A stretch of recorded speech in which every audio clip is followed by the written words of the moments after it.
السلام علیکم، امید ہے آپ سب خیر و عافیت سے ہوں گے۔ تو آئیے آج کی آیتیں شروع کرتے ہیں۔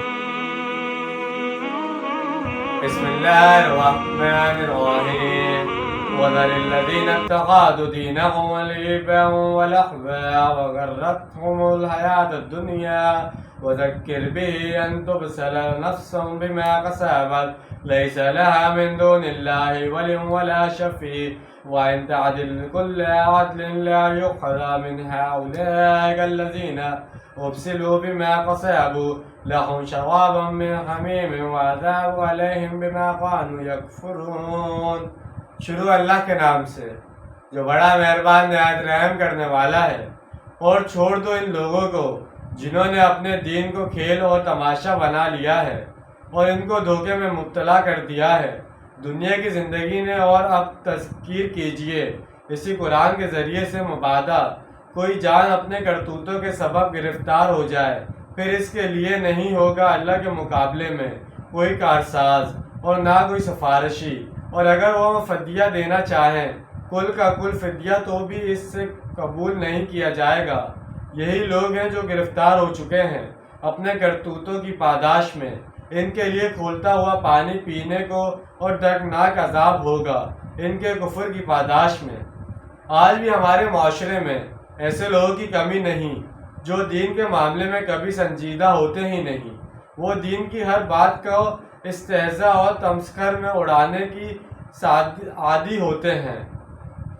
ان کی ساری توجہ تمام بھاگ دوڑ دنیا کے لیے ہے۔ زیادہ سے زیادہ کمانا، مال جمع کرنا اور جائیدادیں بنانا ہی ان کا مقصد حیات ہے، خواہ حلال سے ہو یا حرام سے۔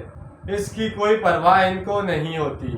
سورہ قوف کی آخری آیت میں حکم دیا گیا کہ آپ قرآن کے ذریعے سے تذکیر کیجئے اس شخص کو جس کے اندر اللہ کی وعید کا کچھ خوف ہے۔ اسی طرح یہاں بھی حضور صلی اللہ علیہ وسلم سے فرمایا جا رہا ہے کہ آپ ان دنیا کے پرستاروں کو چھوڑیے، البتہ اس قرآن کے ذریعے سے انہیں تذکیر کرتے رہیں، انہیں یاد دہانی کراتے رہیں۔ ایسا نہ ہو کہ کوئی شخص اپنے کرتوتوں اور بد اعمالوں کے وبال میں گرفتار ہو جائے۔ شفاعت کے بارے میں دو ٹوک انکار یہاں دوسری دفعہ آیا ہے۔ اس سے پہلے آیت 1 میں بھی یہ مضمون آ چکا ہے۔ سورہ بقرہ کے دو ٹوک الفاظ کے بعد اگلی آیت آیت الکرسی میں یہ الفاظ بھی آئے ہیں۔ چنانچہ شفاعت کے حق کا انکار نہیں کیا جا سکتا، تاہم اس مسئلے کو اچھی طرح سمجھنے کی ضرورت ہے۔ شفاعت کی کچھ شرائط اور کچھ حدود ہیں۔ ان شرائط اور حدود و عقود کے بغیر مطلق شفاعت کا تصور گویا ایمان بالآخرت کی نفی کے مترادف ہے۔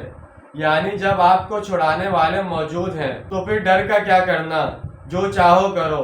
شرابی ہیں، زانی ہیں، چور ہیں، ڈاکو ہیں، حرام خور ہیں، گبن کرتے ہیں، جو بھی کچھ ہیں، لیکن اے اللہ تیرے محبوب صلی اللہ علیہ وسلم کی امت میں سے ہیں۔ تو اگر اسی طرح سے کوئی معاملہ طے ہونا ہے تو خواہ کا ہے کو کوئی اپنا ہاتھ روکے، جی بھر کر ریش کیوں نہ کرے۔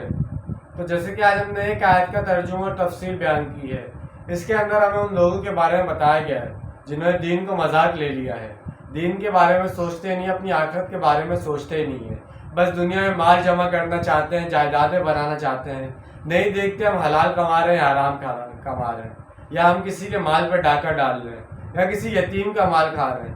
ان کو اس چیز سے کوئی غرض نہیں ہوتا، ان کو صرف مال جمع کرنا ہوتا ہے، اپنی جائیدادیں بناتی ہوتی ہے، اپنا نام دنیا میں بنانا ہوتا ہے، نہیں اسی دوسری طرف وہ آخرت میں اپنا نام خراب کر رہے ہوتے ہیں، اپنی آخرت خراب کر رہے ہوتے ہیں۔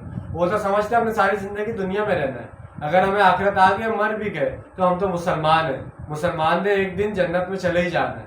ان کو یہ غلط فہمیاں ہیں، ان کو یہ نہیں پتا جتنے وہ گناہ کر رہے ہیں ان کی سزا جو ان کو دوزخ میں ملے گی اس کا عذاب کیسا ہوگا۔ تو انشاءاللہ آج کی ویڈیو آپ کو سمجھ میں آئی ہوگی، پسند آئی ہوگی۔ ملتے ہیں اگلی ویڈیو، اپنا ڈھیر سارا خیال رکھیے گا، اپنے سے زیادہ دوسروں کا خیال رکھیے گا۔ جب تک کے لیے اللہ حافظ، فی امان اللہ۔